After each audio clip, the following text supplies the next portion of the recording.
गोष्ठी कवि चैनल में आपका हार्दिक स्वागत है। आज हम आपके सामने प्रस्तुत करने जा रहे हैं ग्वालियर मध्य प्रदेश से आदरणीय डॉक्टर नरेंद्र नाथ लाह जी को।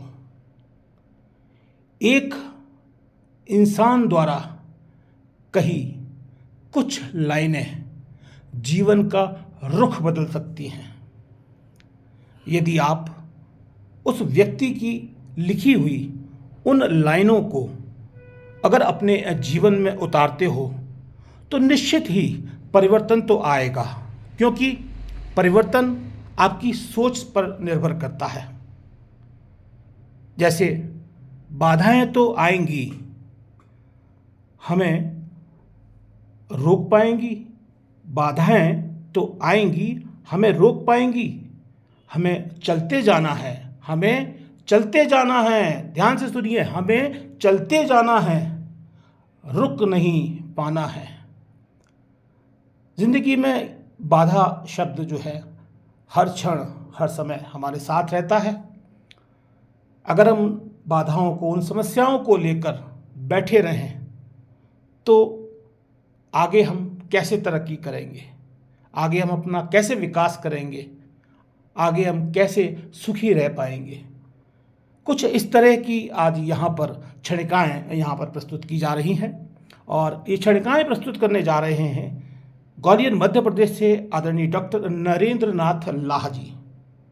तो सुनते हैं लाह जी द्वारा लिखित क्षणिकाएँ। बाधाएं जीवन का हिस्सा है। ऐसा हो नहीं सकता कि जीवन बिल्कुल एक सीधे सादे सपाट रास्ते पे जाए। हमें बिल्कुल सीधा सपाट रास्ता न किसी को मिला है न किसी को मिलेगा। अब उन बाधाओं को आप कैसे दूर कर पाते हैं ये आपके ऊपर है।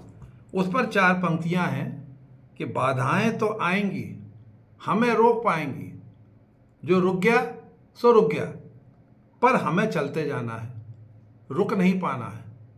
आप समझिए बात को कि यदि हम बाधाओं के रहते हुए रुक गए, डर गए, पीछे हट गए तो हम कभी जीवन में कुछ नहीं कर सकते। इसलिए बाधाएं तो आएंगी, हमें रोक पाएंगी, हमें चलते जाना है, रुक नहीं पाना है। रुकना बिल्कुल नहीं है। आप साधारण बनना चाहते हैं या असाधारण? साधारण बनिए पर सही बनिए।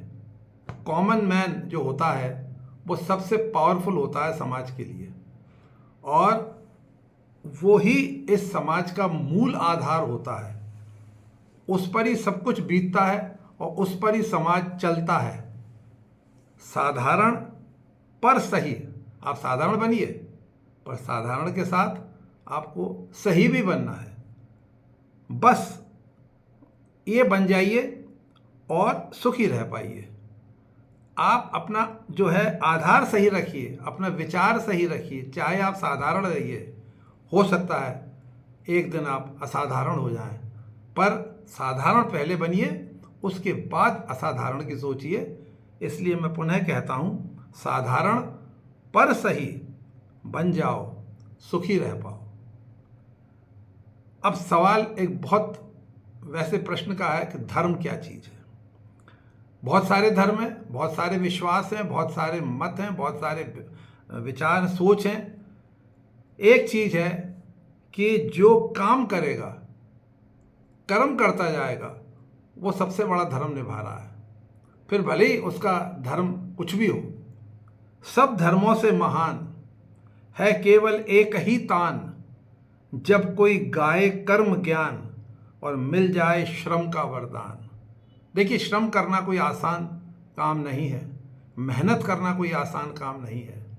हर कोई मेहनत नहीं कर सकता, पर यदि आपको श्रम का वरदान मिल जाए, कि आप जान जाएं कि श्रम का कितना महत्व है, तो आप मान जाएंगे कि कर्म गुरु जिसको कहते हैं या कर्म ज्ञान जिसको कहते हैं, वही सबसे बड़ी बात है। हारना और जीतना। हर आदमी हारता है, हर आदमी जीतता है। कईयों लोग हैं जो जीवन भर हारते रहे और अंत में बिल्कुल जीत गए, या कई लोग जीवन भर जीतते रहे और जीतते रहे और जीतते रहे। इससे कोई फर्क नहीं पड़ता, आपको काम करते जाना है। जीवन में हार केवल एक आधार है। हार हमें सिखाता है कि हमने गलतियां कहाँ करी, हमें उन्हें सुधारना कैसे है। हम एक ऐंठ में रहें कि नहीं हमने कोई गलती नहीं करी और फिर भी हम हार गए, ये हमारे भाग्य का दोष है, ये बिल्कुल ही गलत बात है। आप जो हैं अपने हार को एनालाइज करिए, सोचिए उसके ऊपर, विचार करिए उसके ऊपर कि हम क्यों हारे। जीवन में हार केवल आधार है, उन्नति को पाए प्रयास का भार है। अब बात आती है प्रयास की। प्रयास करते रहिए, लगे रहिए, काम में लगे रहिए और किसी न किसी दिन आप सफलता को पाएंगे। इसलिए पुनः दोहराता हूँ, जीवन में हार केवल आधार है और उन्नति को पाए प्रयासों का भार है। कवि एक बहुत विचित्र चीज़ है। जहाँ न पहुँचे रवि वहाँ पहुँच जाए कवि।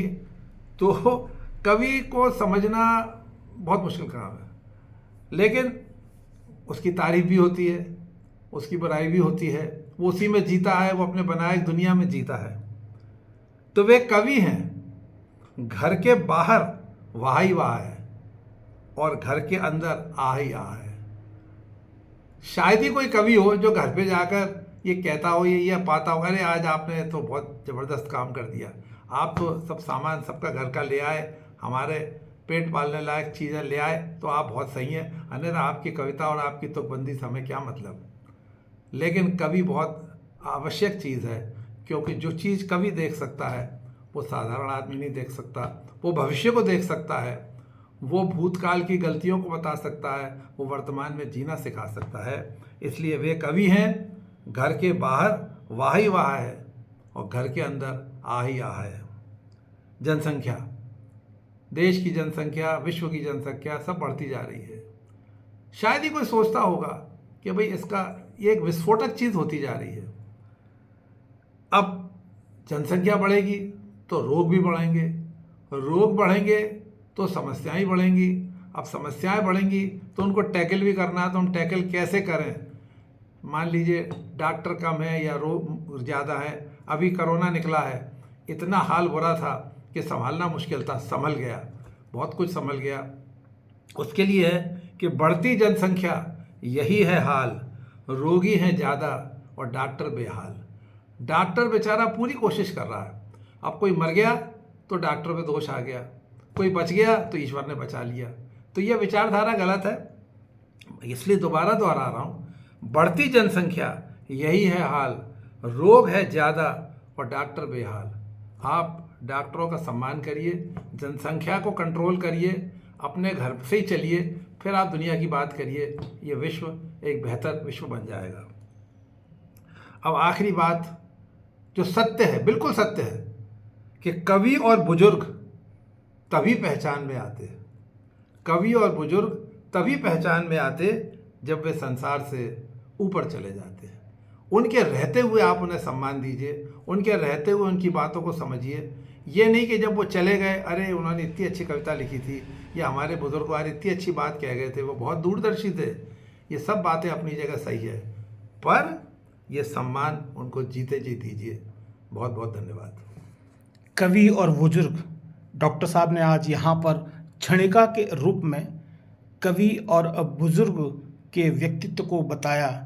और ये बात सही है कि जब यह दोनों दुनिया से ऊपर चले जाते हैं तब उनकी बातें हमें याद आती हैं, लेकिन जीते जी हम उनका सम्मान नहीं करते। आज की क्षणिका जो यहाँ पर प्रस्तुत की जा रही थी, ये सभी प्रेरणादायक हैं।